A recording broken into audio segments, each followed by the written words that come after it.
puisse adapter tous les moyens de lutte donc à chaque contexte, à chaque pays pour être plus pertinent et arriver à des résultats.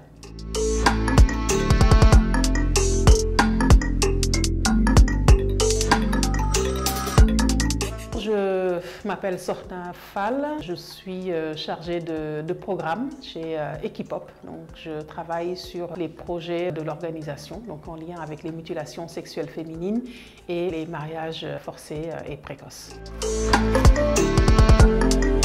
Equipop travaille sur la question de l'excision depuis les années 2000. On a commencé à y travailler en Afrique de l'Ouest, au Mali notamment, avec des ONG locales, parce qu'on s'est vite rendu compte que c'était une problématique très importante, très prégnante dans la société malienne. On a naturellement travaillé sur ce sujet pour améliorer les conditions de vie des filles et des femmes.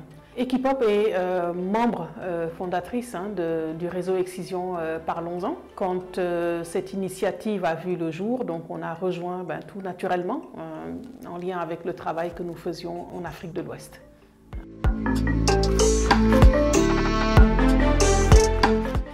Alors, moi, ce que je retiens, c'est qu'il y a eu effectivement beaucoup d'efforts de fait dans les pays qui pratiquent traditionnellement l'excision, mais également en Europe, auprès des diasporas et auprès de toutes les populations. Parce que tout le monde doit se sentir concerné, puisqu'on parle ici d'une question de droits humains, une question de violation des droits des femmes. Donc il y a eu beaucoup d'actions qui ont été menées, de campagnes qui ont été menées un peu partout. Donc ce qui est en soi une très bonne chose. Malheureusement, je pense que le bilan aujourd'hui n'est pas satisfaisant. Les hommes ont un rôle à jouer parce que leur avis compte dans les sociétés qui pratiquent l'excision. Et également, parfois, je pense qu'il est important aussi de faire ce travail de pédagogie auprès des hommes et d'expliquer les conséquences de cette pratique sur la vie des femmes, sur la santé physique des femmes, la santé psychologique, la santé sexuelle.